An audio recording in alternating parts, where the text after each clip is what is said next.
Welcome everybody to this incredibly long titled class. So you want to start a garden. So it's just kind of all the stuff that you need and the stuff that you maybe don't need. Um, I am Dean Gunderson. I'm the Chief Programs Officer here at Seed St. Louis. So we are a nonprofit in the St. Louis region whose goal is to educate and empower people to grow their own food. So part of that is to help make sure people know what they need to start doing that. So first, if you want to start a garden, and our specialty is food, so I'm talking about food gardening, although a lot of it can translate to other things. Um, Basically, fundamentally what you need in terms of, and this is excluding the plants, you will need the plant material, but the other stuff that you'll need is you need sun, you need water, you need soil, and a stick. Like at its most basic, that's what you need. And everything else that you think you might need is conditional, as in like just depending on what you want and your specific situation, maybe you need that, or just a matter of preference. So all the fancy tools and gadgets and everything, you don't have to have those. They just might make your life a little easier, depending on what your situation is. So, sun. So you do need sun to grow vegetables. A lot of people, especially in urban areas, feel like they're pretty short on sun, but that is one that you gotta have sun. So generally speaking, when you're placing your garden, you're going to want to make sure that your garden is in a location that gets basically as much sun as you can give it, but ideally at least 8 hours of direct sun per day. And what I mean by direct sun is not like, oh, it's coming through the tree and there's still some sun. Like that's not direct sun. So just like sun that it's, sun to plants, open sky in between. At least kind of 8 hours. And although there are some vegetables that survive with less than that, 8 hours is really kind of the minimum if your goal is to get kind of maximum production, if you're wanting your plants to grow at that speed that is on like the seed packet. So like on the seed packet, when it says like 100 days to maturity, if you're only giving that plant 6 hours of sun, it's not going to be 100 days. It's going to be quite a bit longer if it produces at all.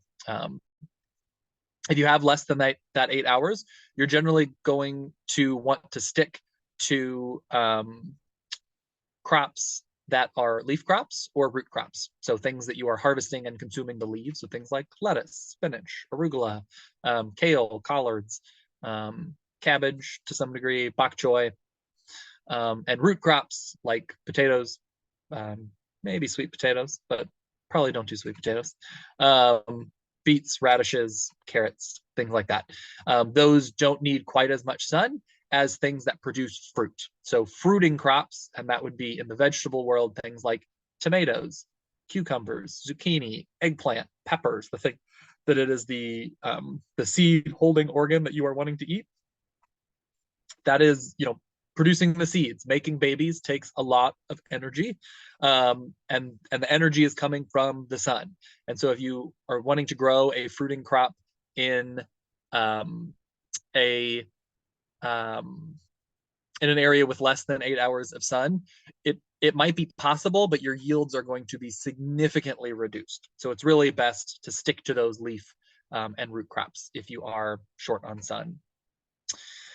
But, and again, really just kind of wherever you have the most sun. So if you have an area that's like, oh, this is 8 hours, but over there is 10, like don't do the 8 hours if you can do the 10. Like it's really just kind of as much as you can give them. Because a lot of these crops, even if in the wild, they grew in more shady conditions, we have been breeding them and growing them in farm fields, which are full sun for many hundreds to thousands of years at this point. So they're really pretty adapted to that full sun. And just to again drive it home a little bit, without enough sun, the amount of water, quality of soil, and the nutrients that you give the plants really doesn't mean anything. If the plant doesn't have enough sun, it cannot grow, regardless of other factors. So again, just sun is critical. So that's number one on your list here of what you need, and it's free. And this is just a little chart to kind of think about, if you're thinking about on your property, if you're looking for the most sun, if you have an area that's not just like an empty lot, You're going to want to look usually on the south side of any large thing that might cast a shadow. You're going to want to kind of avoid being on the north side of something that casts a shadow, and then just kind of as far away from those things that cast shadows as possible if you're kind of limited on sun. Come on. Slides are being slow. Okay. Next thing you're going to need is soil. So your plants need sun to get energy, but they need soil to get the minerals. So the sun is the fuel that they are using to produce the carbohydrates, the proteins, the fats, all those different things that the plant needs to produce the vitamins. But the minerals, those like elements, are coming from the soil for the most part, except for like oxygen and carbon and stuff that they're getting from the air. But all of the the nitrogen, phosphorus, potassium, calcium, magnesium, manganese, sulfur, all of those things that the plant needs mineral-wise are coming from the soil. And so soil is also very important. For vegetable production, you're really looking for a pretty rich soil that is high in organic matter, and that also has good drainage. If you have an area of your property that you're looking at wanting to grow things on, and it is like a drainage area, like where water, kind of funnels down to that area from the property, or it's a low spot where the ground is going to be soggy or saturated for really, any real significant length of time, you're not really going to want to put your garden there. Because these plants want pretty good drainage. They don't want the soil to be saturated. Most plants don't want the soil to be saturated. And again, in the world of like crops that we grow, there's only like maybe 3 or 4 plants that can tolerate saturation, and it's things like water chestnuts and rice that you're probably not going to grow. But like basically all of the conventional vegetables that you would want to grow are not going to tolerate being in those kind of overly wet, soggy conditions. And the quality of your soil in terms of, is it well draining? Does it have good organic matter? All those different things are really essential to robust, healthy plants. And in urban and suburban environments, and even in most rural areas at this point, your soil is really going to need some work to produce an ideal soil for vegetable production. And this is just a little graphic over here. So a lot of our soils in urban areas, and again, also in a lot of rural areas, are pretty compacted at this point. And this is, a little chart kind of showing like what is the volume of the soil, and like 3/4 of a lot of it is the mineral material, like the rock, which is what the solid part of the soil is a lot of times. And then you only have 25% to make up things like water, air, and organic matter. But water and air should really be at least half, if not more, of your soil in a well-draining, nice, fluffy soil, which is really what your plant, which is what almost all plants want, but especially your vegetable plants are going to want.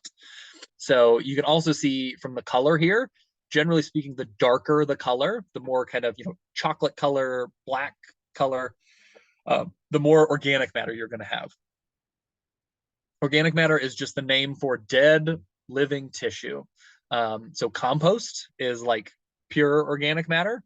And that's why compost has that black color, because that's just the color of organic matter. So, organic matter in your soil, up to like 10% or even potentially more in like in a vegetable garden can be fine. But you're also going to need this mineral component, and the fluffiness is important. So, you don't want that real hard, rock hard kind of clay material. That is not ideal. And to improve it, you're going to want to do things like breaking up compaction and adding compost, which I'll then talk about here. So when we're talking about soil, that's kind of what you're looking for. You want soil that's nice, rich in organic matter, is relatively light and fluffy. And so for most people, that's not the soil you have. And so for most of us, you're not just going to go out back in your yard, kill the grass, and start growing great, beautiful vegetables without some sort of work to your soil. And what a lot of people do is they will do one of 3 things for the soil. At least in our area. There's other options that people do in some drier areas that don't make sense here because it would actually make our areas too wet. But here, there's kind of three main ways that people will kind of improve or deal with their soil conditions, and that is raised beds, berms, or gardening in ground, but doing it in ground with some serious soil improvements. So which one of those three you choose depends on if you have soil contamination, which is a big one, how much money you want to spend, just aesthetics, like what you want, what you like, and also convenience. And I just always like to drive this home to people. Raised beds are not required. You know, I feel like all the pictures, all the images, everything you see out there about gardens, it's all raised beds. You don't have to have raised beds. Raised beds, like with a wood frame, is like a relatively new thing. Like people have been growing food for a long time. You don't need a wooden box with dirt in it to grow vegetables. And raised beds also do not need to be made of lumber. You can make them out of a lot of other things. So I'm just going to break those two things there for anyone who hasn't thought too much about that. And I'll say that was me when I first got into gardening. I was like, oh, raised beds. You got to do raised beds. And then I slowly realized, oh, I don't. And I don't do raised beds at all in my garden anymore because it doesn't make sense for me. So, but one of the first things that you need to consider before you decide which of those three you're going to do, or just what you're going to do with your soil in general, is your soil contaminated? It is important to know if your soil is safe to garden in directly. And if you are gardening in St. Louis City or any of the older areas of some of the older cities, you know, kind of in the metro, or if you're not from St. Louis on this call, from wherever you are, you probably have elevated lead in your soil. It got in your soil from paint flaking off of homes, which is the one that a lot of people talk about. But especially in these urban environments, mostly where it came from was all the gas that everybody burned. When the gas had lead in it and they burned it, it went up the tailpipe and then it was in the air and eventually it comes back down. So if you're in an area that is relatively dense, like St. Louis City, or one of these like closer suburbs that had a lot of people driving through them, or if you're along a major roadway where there was lots of people driving, there was a lot of gas with lead in it being burned and a lot of lead in the air that then when it rained washed out and landed in your soil.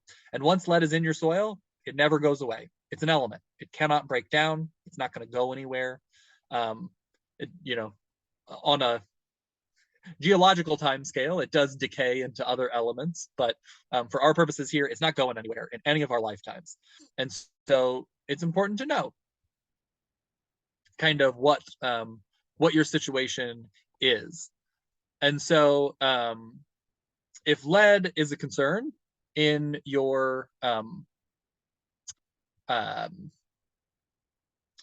area, if the area that you are has lead in it, you can test for lead. You can take soil samples. You can send it off to lots of different places. In St. Louis, we use University of Missouri. They have a relatively cheap system to do that. The other way, if you have lead in your soil, and this is the reason why raised beds are so common in St. Louis, because we do have a fair amount of lead in the soil here, is that you can put clean soil over the top of the lead contaminated soil, as long as the lead isn't like crazy high. If you're in a residential area, the lead is probably not crazy high. And so just putting clean soil over top of it so that you are not interacting with the soil that's contaminated with lead, then you're probably good.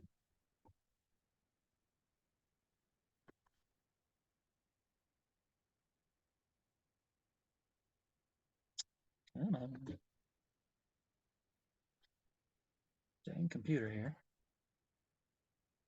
Wants to be nice and slow. Okay. So the first option of the three is just gardening in the ground. So this is how people have gardened for, thousands of years. And if your soil is uncontaminated, this is by far the easiest and cheapest option if you're wanting to start a garden, is just killing the grass or whatever plant material is there, working up the soil, and start growing stuff.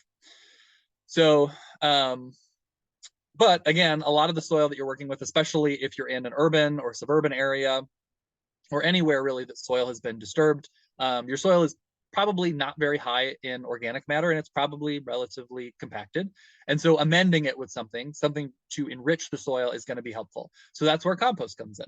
That's the fastest way to enrich your soil. There are other ways, but compost is the fastest. And for this, if you're starting like a new in-ground garden, what we recommend is applying 1 to 2 inch deep of compost to the surface if you're doing that in the fall. And then it will, the worms and insects and stuff will kind of work it in the soil enough so that you can just plant into it in the spring. Or if you're applying it in the spring, the compost in the spring, you know, kind of kill off the grass, apply the compost, and then you're going to kind of break up the soil, which we're going to talk about how to do that. And then that will kind of work it in a little bit for you.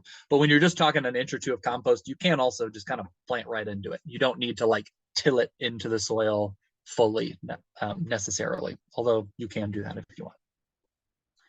The next option is berms. So berms are just linear mounds of soil. So these are nice short berms here. Again, it's just a mound of soil in the area that you want to garden.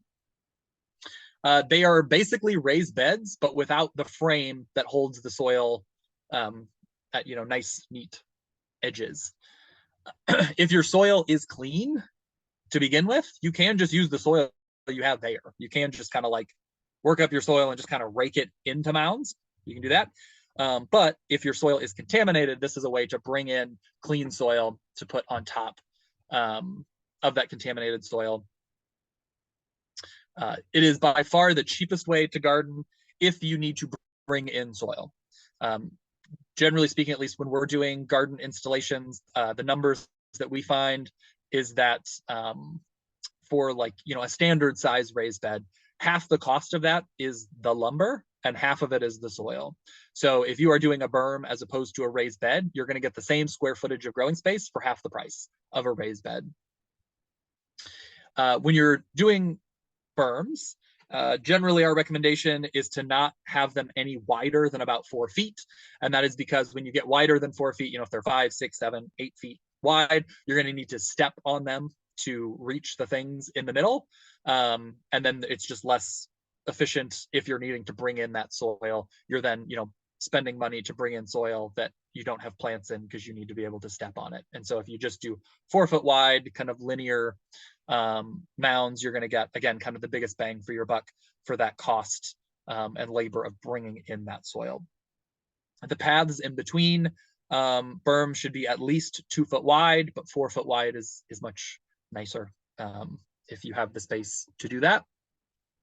And the soil that we bring in, if you're going to make a berm from scratch, is we use a 50-50 mix of topsoil and compost. And then we will just, you know, over kind of as needed, you know, once every year, once every couple of years, we'll add like a little top dressing of compost because the compost in that mix will break down over time. So it's helpful to keep adding that compost in to keep your soil nice and fluffy. The compost also helps with moisture retention. So your soil doesn't dry out quite as quickly. And it also, as it breaks down, is providing nutrients to the plant. Then the third option is raised beds, which is the one that people are probably most familiar with. So a raised bed is simply some material, and it can really be any material that's safe for food, hopefully, that will contain an elevated section of soil. That's really all a raised bed is.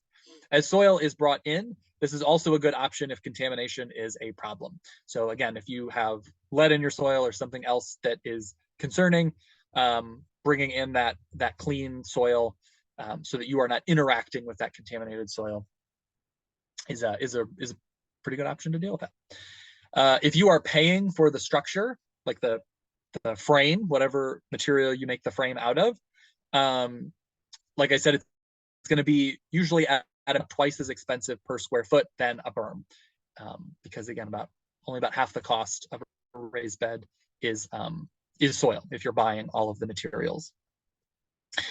The thing that is nice about one of the things that is nice about a raised bed is particularly if you have any mobility issues or you have a hard time getting down like on the ground, raised beds are nice because you can theoretically make them kind of as tall as you want. The taller you make them, the more the more expensive it's going to be. And it's not necessarily like a linear increase in price, because the higher you go, usually you need more support on the frame. And so you're going to need more material the higher you go. And so it does get expensive to make really tall raised beds, but it is something you can do. And if that, allows you to garden and you're not able to do it otherwise, that's great. Just like with the berms, we don't recommend you go any wider than 4 feet, just because when you go wider than 4 feet, again, it can be difficult to reach the middle. If you are using lumber, like, just like standard lumber to make your raised beds, we usually don't recommend that the long side is any longer than 12 feet. And we recommend that because we have done beds as long as 20 feet.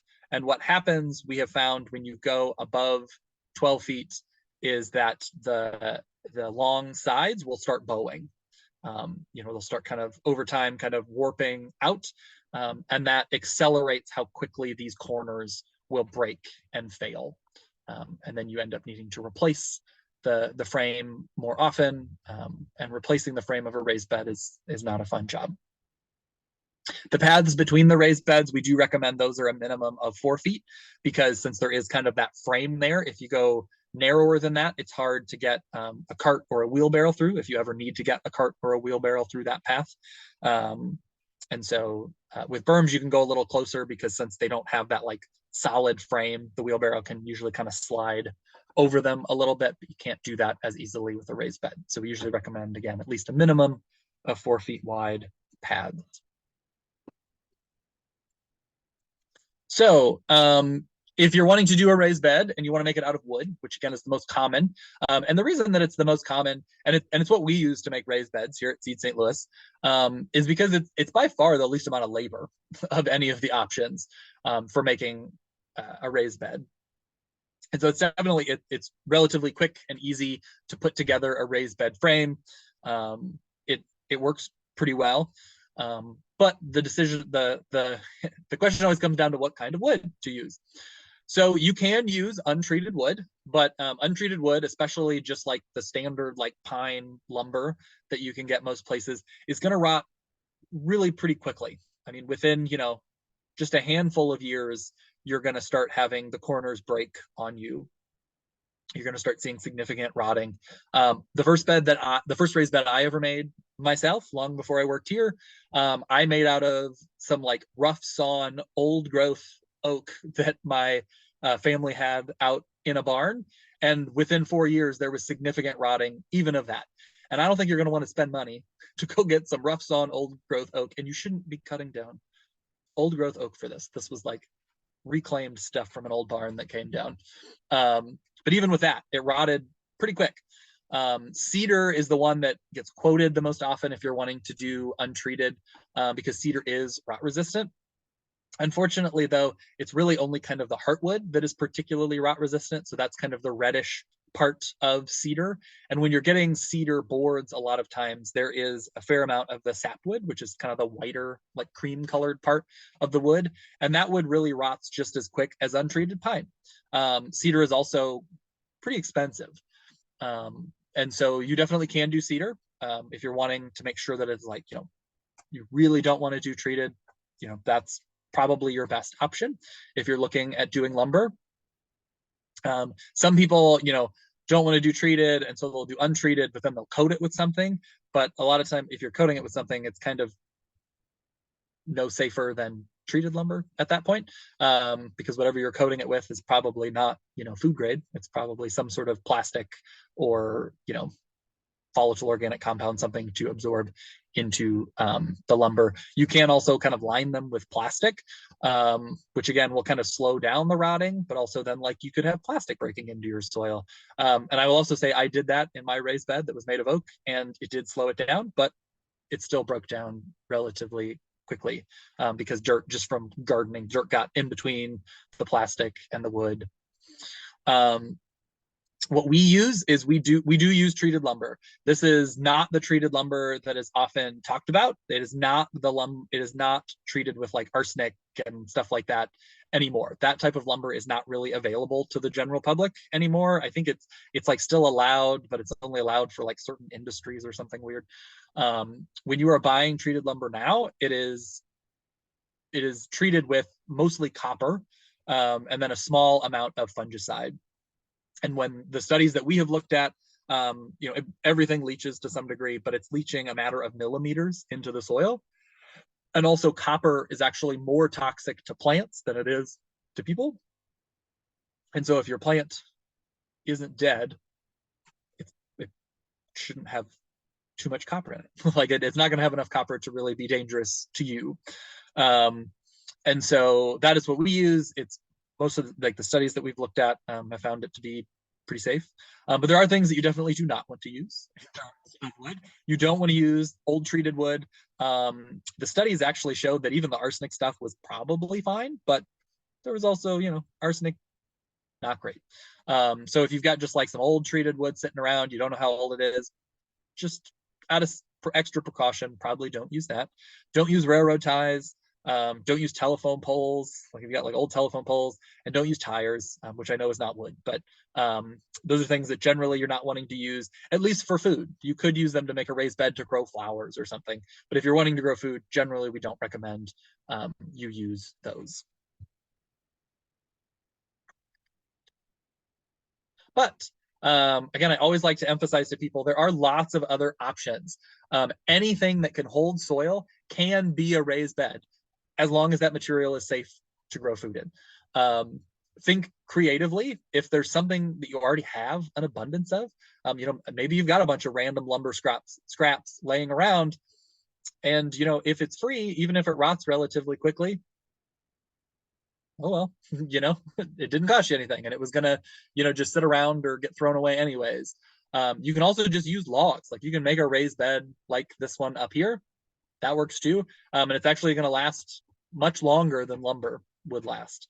You can use stone or really any kind of stone material. So, stone kind of like down here, or, old broken up concrete, or, bricks, landscape blocks, really any of those kind of stone materials are going to last basically forever. I mean, they're not going to break down, which is nice. You don't have to replace them. And yeah, bricks. Everybody's got bricks sitting around if you're in the city. You can also use, galvanized steel. These are, culverts that people like, cut into short sections and then have little like round raised beds. You can do that. You could also use, kind of like roofing, like clay roofing tiles is kind of what this is here. Again, really anything that will hold the soil up will work. It's just, being creative with it. And if you're doing that, I think it's on there somewhere. If it's a reclaimed material, if it's a material, like logs that are just kind of sitting around anyways, or, otherwise would go to, just be composted or something like that, or it's like old roofing tiles that are free, you're again going to like cut your costs usually at least in half of making a raised bed, which is pretty great. So if you can get some nice reclaimed material, that's always a good option. All right, so you got your sun, you got some soil. The next thing you're gonna need is water. So vegetables need an average of 1 inch of water per week. However, the real, need from week to week depends on, how big the plants are, how hot it is, how humid it is, when was the last time it rained, like all these different things. And so really it's best to water when it's needed. So seeds and young plants need to be watered anytime the surface dries, really, because if the seed is, kind of right at the soil surface and it dries out, it's not going to germinate. So if you're trying to get seeds to germinate, you want to make sure that the soil around them is staying moist until that germination happens. Once your plants are more established, once they've got, several leaves, they're, growing, they're like nice, healthy plants, they don't need to be watered as often.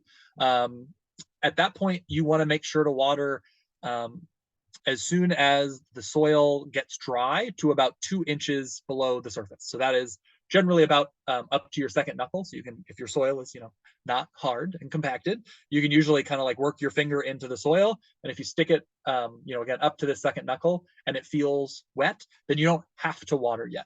But if you stick it in there to that second knuckle and it's dry, it's time to water. Less frequent deep waterings produce more resilient plants than a light watering every day.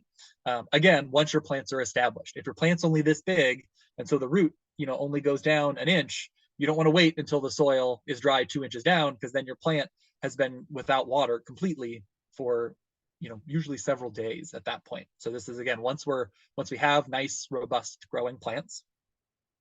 So letting it dry out, that top couple inches, will force the plant to produce deeper roots, to look for that moisture. Raised beds and berms are going to need watering more often than in ground, so you're going to want to check that water more often. It is also hard to overwater raised beds because they are kind of elevated above the surrounding soil, and particularly if you have compost and stuff where it's relatively free draining. When you water it, a lot of that excess water is just going to go to the soil below it. Some of our raised beds that have irrigation, you can tell when somebody like leaves the irrigation on too long, the beds still don't look too wet, but the paths in between them are like a swamp because it just is going to soak down. So it is hard to overwater a raised bed, but that doesn't necessarily mean throw all the water on it, because water is expensive when you're using hundreds of gallons if you're watering way too much. But when to water, the best time to water is in the morning or a few hours before sunset, so that there's enough time for the leaves to dry before nighttime. But really, the best time to water is whenever you can water. It is better to water your plants whenever you can than to let them be dry for too long. And then the water source. So now we're getting to like, the equipment. So the rain is really the best source of water. So, utilize the rain.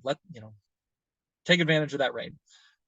Nothing makes the plant grow like a nice rain followed by nice warm sun. So rain barrels are a nice way to kind of extend the use of rainwater. But at least in the St. Louis area, you are still going to want a city water source. If nothing else, as a backup. You can have a rain barrel, but it is not uncommon for us to go weeks and weeks without rain when it's very hot. And thus the plants are using a lot of moisture, and the soil moisture is evaporating pretty quickly. And so you can use rain barrels. I have some rain barrels. Rain barrels are great, but you are going to want to make sure that you have some sort of backup water source, even if you do have a rain barrel. If you're going to do a rain barrel, you want to make sure it is sized appropriately or has an overflow valve. A lot of times people will have like a rain barrel like this, and they like stick it on their house. And if you actually do the calculations for how much water comes off your house, this barrel in like a decent rain in St. Louis will fill up in like 30 seconds. And if you don't have like an overflow valve or a way for the excess to come back into the downspout, then you're just going to have this like overflowing and pouring water all over your foundation. So you want to make sure that if you're going to get a rain barrel, that it can, overflow back into the downspout, or overflow out in your yard or somewhere away from your home. The other thing to think about with rain barrels, if you're, have not used one before, is they do not provide pressure. You are not going to hook up a garden hose to your rain barrel and like spray a water nozzle, like hook a water nozzle up to like spray water on your plants. That is not going to happen. If you want to water with a hose, rain barrels are not for you unless you use a pump. There are some pumps that you can add to it, or you literally elevate it 100 feet. Like that's to get the pressure that comes out of a hose just from elevation, you need 100-foot height, which is why water towers are that high, is that's what's producing the water pressure in your hose. So the way that rain barrels really excel is if you are using watering cans. So if you're using watering cans, rain barrels are great because the pressure doesn't matter. You just open it up, fills up the watering can, you take the watering can, you water it wherever you want. Or you can hook a hose up to it, but then wherever you're going with that hose, it's going to be coming out just kind of like a watering can. It's just going to kind of be dribbling out. So just be aware of that if you are new and you're not sure what to have. So then water dispersal. So there's, several different ways to disperse water. You can use a watering can, which I think most people probably know. The good old garden hose is really the best. We haven't really come up with a better invention for moving water outside than a garden hose. So you're probably going to want a garden hose. And then at least our favorite like nozzle or way for them to use the garden hose to water the garden is a setup like this. So it's where it's a long handle of some kind that you can hold on to. We like to use a shutoff valve at the base of this, and then the nozzle on it should look like this, where there's holes across the whole surface and there's small holes. And the reason for that is when there's holes across the whole surface like this, the full amount of water that would come out of the hose is coming out of this nozzle. And so your watering gets done much faster than if you're using something like this that has like one of these turn things, like with the shower feature. This is not throwing out anywhere near as many gallons per minute as something like this. This, because it is letting the full amount out, as opposed to this one up here where it's restricting the flow, that also means that this one up here is throwing it out with a lot more force, whereas this one is coming out more gently. And because the holes are so small, it's almost like a nice gentle rain. So it's lighter on the soil. So especially if you have just planted your seeds and your soil is like real fluffy and can move around, this as a watering way is going to be much gentler and easier to get your soil to kind of settle in. Whereas something like this might, cause more kind of erosion, washing, your seeds kind of getting unburied, things like that. But really any nozzle will work. Any, $3 nozzle from the store will work for a garden hose. You can also just use the garden hose and, stick your thumb over it and water your plants. But if you're looking for a nozzle or something to actually like distribute the water, this is by far our favorite type, is again, just one that has kind of the full head like this covered in the holes, and then with a long handle like this. And this long handle may not look like it's that valuable, but it is. I don't know why it's so nice, but it is really nice. It just allows you to kind of move around to get things more targeted with your watering without having to like move around and duck under stuff as much. Your other option for water dispersal is, of course, some sort of sprinkler. You can do irrigation, things like that. We've got a whole different class on irrigation because that's a whole other animal. But for most people, especially new gardeners and stuff, and even for like experienced gardeners, I honestly just prefer hand watering or a sprinkler. Sprinklers are going to do most of the job, and we're not talking about, most of us here probably don't have acres and acres of land, and so the volume of water savings between like drip irrigation and this is not like that enormous in terms of like the cost. So sprinklers are really good if you just need to water everything. So the hand watering with hose and the nozzle is really great if you like have some plants established already that maybe don't need watering, but you have some little plants that you need to water more often. You can go in there with the hand water those things that just need the watering, that more targeted watering. If your garden is, like everything needs watering, sprinklers are really the fastest, cheapest, simplest way to do that. That is going to require by far much less maintenance than an irrigation system, like a dripper irrigation system or something like that. Oscillating sprinklers, so those are like the lawn sprinklers that kind of go back and forth, are good for just like a a square garden space. You are usually going to need to elevate it. So if you've got 3-foot tall tomato plants on either side of the sprinkler and the sprinkler's on the ground, it's going to be hitting those tomato plants a lot. So it's not actually going to spread out that much. So you're generally going to want to elevate it up to the height of the tallest plants in the area so that it's clear and it will water that whole big square area that you're wanting it to. If you have a bigger area that you want to water, what I personally use for my garden are these impulse T-post sprinklers. They're like, I think $10. You can stick it on a T-post, and you can buy T-posts of all sorts of different lengths. So you can make it as high off the ground as you need to, because it's on a T-post. You don't need to worry about it blowing over or breaking like the kind of tripod sprinklers that you can buy. And they're adjustable. So you can kind of adjust to decide how big of a radius it's gonna cover, which is also very helpful in adjusting to decide how much area actually needs to be watered. And then a stick. So what I mean by this is this encompasses all the tools, because for much of agriculture's history, the digging stick, which is again basically just a stick. I mean, it's one that like people have selected and is like shaped in a certain way, but the digging stick was the primary and sometimes really the only tool used to work the soil, to plant things, to weed, and to harvest root crops. It did it all. And so you could do all of your gardening with a stick. It's a thing that people have done. And there are some places in the world where people still do that. Like that is still the main way and the main tool that they are using. But there are a lot of other tools that make our lives easier. So I imagine you don't want to do this all with a stick. But there are also a lot that are very specialized, very kind of niche tools that you probably don't need. And so we're going to do here with the last part of the presentation is I'm going to go through tools. So kind of the basic jobs you're going to need, especially if you're new to gardening, you're like, what things do I actually need to get started? We're going to kind of go through that. And then I'm going to give you kind of the basics. So you're going to need to do a few things in gardening, and you're probably going to want tools to do it. You're probably not going to just want to use your hands or a stick. You're going to need to work the soil. And these are just a couple kind of examples of things you can use. You're going to need to work the soil. So that's like breaking up compaction, or like, kind of like tilling it, kind of the idea. You're going to need to dig up roots if you're growing root crops. You're going to need to cut things. There's a lot of things that to harvest, you're not just going to like be able to pick it. You're going to need to usually cut so that you're not doing damage to the plant. And you're also going to need to cut dead plants, like at the end of the growing season. You're going to need to move things. You're going to need to kind of move and spread soil and compost. You're going to need to kind of dig a row. If you're wanting to plant seeds, you're going to need to, kind of dig a trench.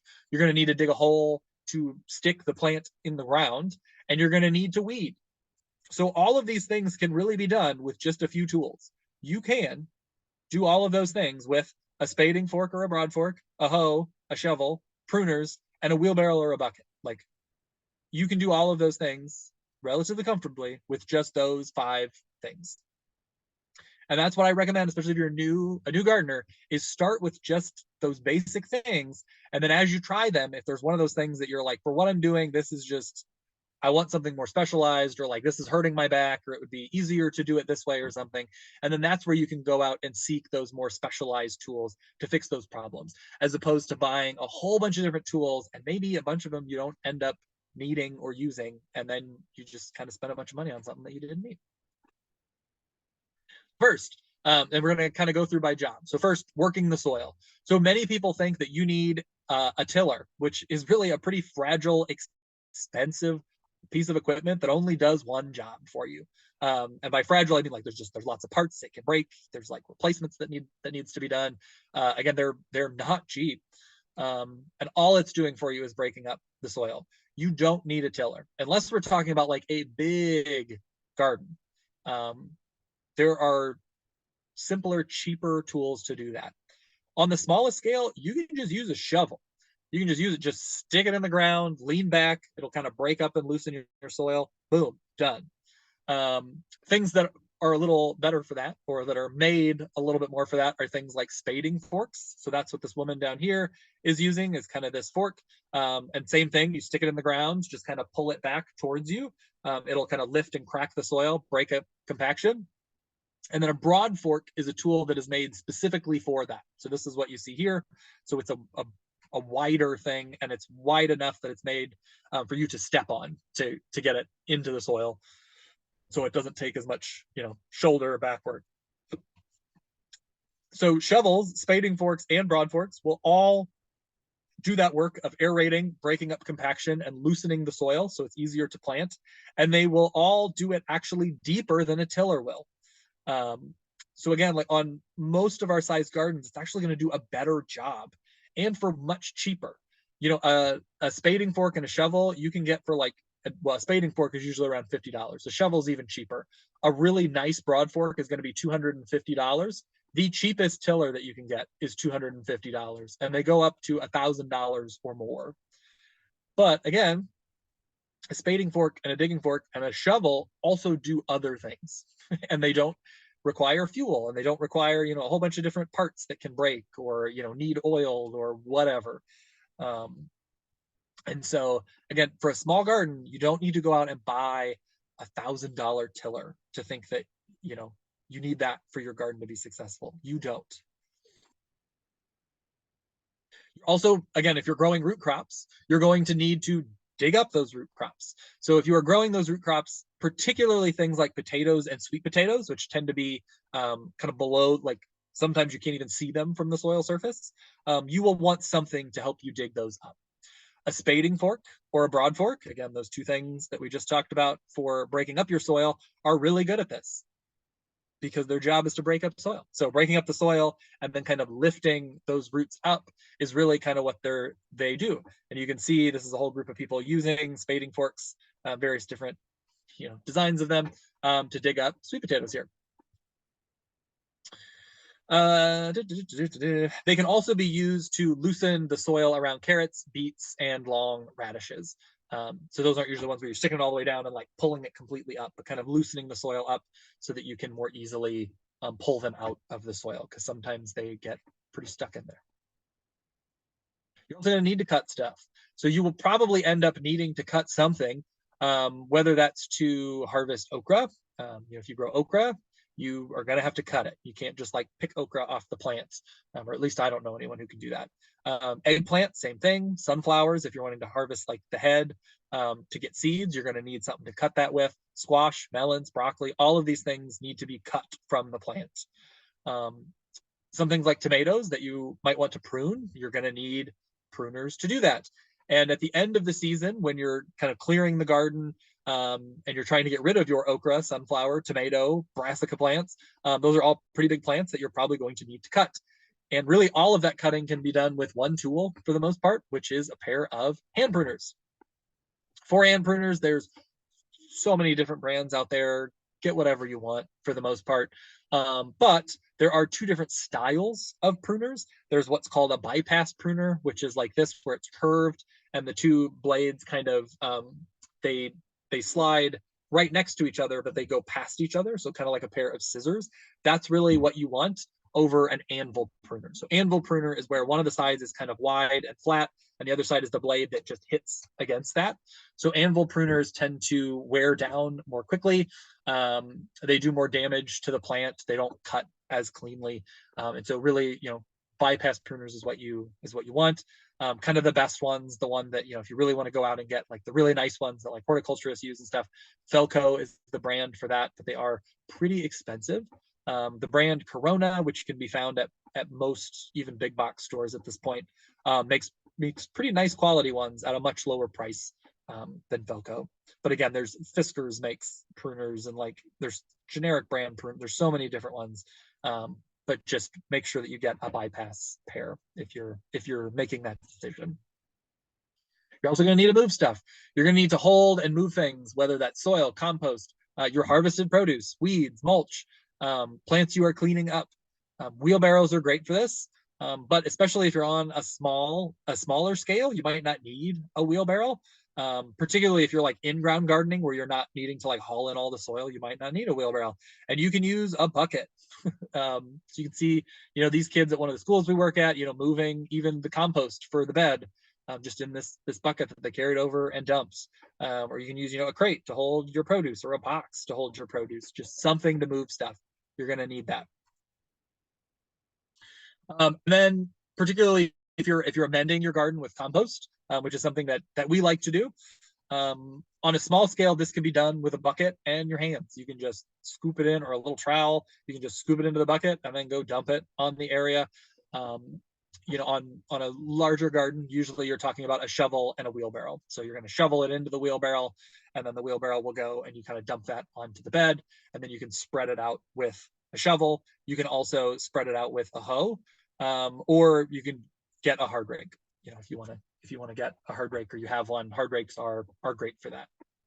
And this is a hard rake over here, although it's not a great picture of one, but that's what this woman is doing. She's kind of spreading this compost out into this bed that is being filled. Digging a row / planting seedlings, both of these can be done with a hoe. particularly, if you've already worked up the soil with your broad fork, your digging fork, your shovel, or your tiller, whatever you got. You can just take the hoe, and particularly if you kind of turn it to use the corner, you can just kind of drag it through the soil and kind of make a little trench. And this is great for planting things like potatoes or leeks or onion sets, or sweet potato slips, or even seedlings. If you're planting like a whole row of seedlings, you can just make a big long row, drop the seedlings in there, and then push the soil back together around it.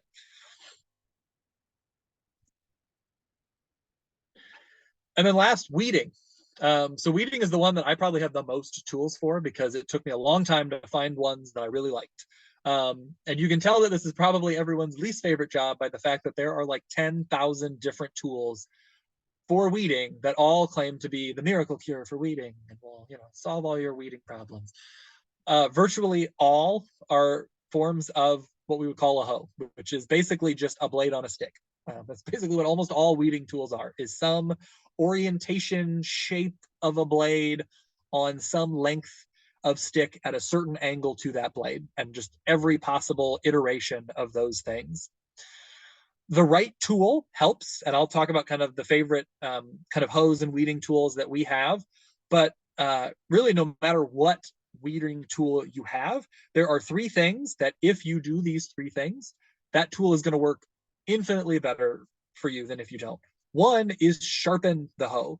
When you buy a hoe from the store, it is not sharp. They do not put an edge on it because they don't want to have to deal with the sharp edges and shipping and people cutting themselves in the store and whatever. But they are intended to be sharp. So if you have a hoe, sharpen it. And there's different ways to do that, and we're hoping we're going to teach a hands-on class on sharpening tools. But they should be sharp, like a blade, because really what you're doing is you're cutting things with a hoe. And so when they're dull, that's where you get that like chopping motion of a hoe that doesn't work very well. It hurts your joints, can hurt your back. That's not how hoes should be used. Also, weed often and early. If you're letting your weeds get really big and established and then trying to attack it with this little delicate hoe that most people have, it's going to be really hard to kill that weed, and you might break your tool. So weeding when the weeds are small. So going out, and if you do this, every week when you're out in your garden, once a week, go with the hoe and just like quickly kind of go around and weed everything. And if you keep on that, the weeds never get big, and the job stays easy.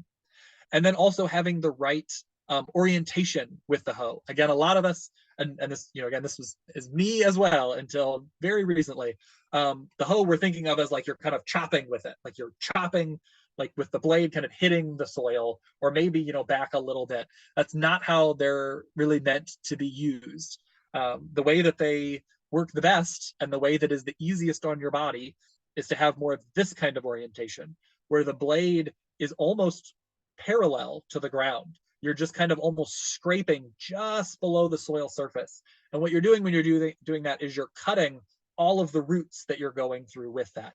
It's also those kind of short strokes that you would do with this. So where most of the movement is going to be this hand here, where you're kind of like scraping that towards you a little bit, is again just you're on your shoulders and your back and stuff than like the chopping motion. It also gives you more control, so it's easier to weed around plants.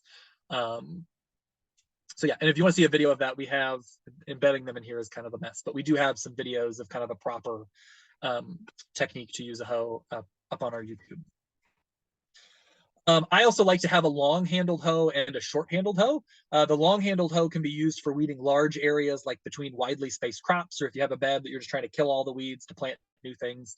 And then short-handled hoes, which are like kind of more like a hand tool size, are really nice for getting in between plants, getting like up close to plants that are small. It's easier to use, that you have more control with those short-handled ones. And again, there are literally dozens of styles of hose out there. Which one you like most will depend on how you want to use it. So this is something where, again, I would recommend just starting with that basic hoe that most people probably already have, sharpening it, working on, getting the technique right. And then, if that's really not working, or you're finding, oh, this is working well for this, but I need something to do this specific weeding job, well, then look up what type of hose work for that specific weeding job, and you will find one. There are hose for every little detail. But there are three main types. There's digging hose, draw hose, and push-pull hose. Digging hose, these are much beefier versions of the most common garden hoe, the thing that most people think of when they think of a hoe. It is used for digging and weeding big established weeds like grasses. If you weed often, like if you keep on top of your weeds and you own a shovel, you probably won't need this. But it is a cool tool, but it's not one that you're probably going to need if you're keeping on top of weeding in the vegetable garden. This is used more traditionally in things like orchards and vineyards, where you're like going out and just trying to like grub out really big problematic weeds like a couple times a year. In the vegetable garden, this is not usually one that you would need. And then there's the draw hoe. So the idea of the draw hoe is just, again, something where the blade, you're drawing across the soil surface. You're scraping the soil, towards you, like you're pulling it in that direction. And there are, and this is what that common garden hoe that people have in their heads is it falls into kind of the draw hoe category. This can be used to, like we've talked about, to weed, to dig trenches, and to dig holes, but it is not heavy enough to deal with big established weeds, particularly established grasses. That is where you're going to want to be hand weeding, using a shovel, or using a big hoe if you want to. This style is my favorite short-handled hoe. This is a type of draw hoe. Oh man, it's called, and it's got several different names. They're most common in Japan. So like a Japanese hand hoe, I think you can find it under that sometimes. But again, it's just a short thing that you just like are putting on the soil surface and just kind of scraping the soil surface, which will kind of kill and uproot the weed. And then lastly, are push-pull hose. So there are so many different types of push-pull hose. They all have cutting surfaces that allow you to cut weeds with both the push and the pull stroke. So you're almost kind of like scrubbing the ground. And with both the push and the pull, there's some sort of blade on there that is going to be, again, kind of cutting that soil surface, cutting the roots, cutting the plants. And these type of things, particularly the being able to do the push motion, allows you more control and allows you to get closer to plants than a draw hoe will usually allow you to have. There are rigid blade types like this, where this is a blade on all three sides, so you can like push it in any direction you move it in. It's going to be cutting weeds and breaking up the soil. There's also things that are called like stirrup hose. So there are things like this where it looks like there's a stirrup.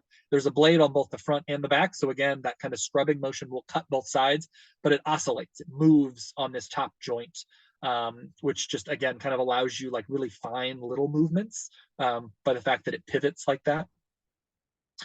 These rigid types where there's just this one piece extending out from the hoe are the best to use if you have mulch. So these you can kind of slide under mulch, which is really nice if you mulch your garden. So ultimately, just to kind of wrap up here, at the basic, again, I was trying to stay real basic here. So at the most basic, to start a garden, what you need at least 8 hours of sun, unless you're going to stick to, just leafy things and root things and you're okay with lower yields. But really at least 8 hours of sun. You're going to need about 1 inch of water per week, whether that's through rain, a watering can, or a hose with a sprinkler or a spray nozzle on it. You're going to need good, clean soil that is not contaminated, that you're growing in. And you can do that in ground, where you just are amending your soil, breaking up the compaction with something like a digging fork, a broad fork. You can do that with berms, where you're bringing in clean, enriched soil and piling it up in long linear mounds, no wider than 4 feet. Or you can do it with raised beds, which is where you're using any materials like lumber, stone, brick, metal, concrete, whatever, to create a frame that is, again, no more than 4 feet wide, and then filling it with that clean, enriched soil. And then for tools, you're going to need pruners. You're going to need a bucket and or a wheelbarrow, and you're going to want a shovel, a spading fork and or a broad fork for kind of breaking up soil and moving things. And you're going to need at least one type of hoe to deal with weeds. And at the end of the day, that is all you need to get started. Then again, I just encourage you, start with those early basic things. And then as you find things that maybe your tools are not quite doing well enough for you, if that is the case, that's where then you can kind of seek out something to seek um, that solution, because it can be so overwhelming with all the stuff that is out there. And just a lot of times you don't need it. So hope that saved you some time and money.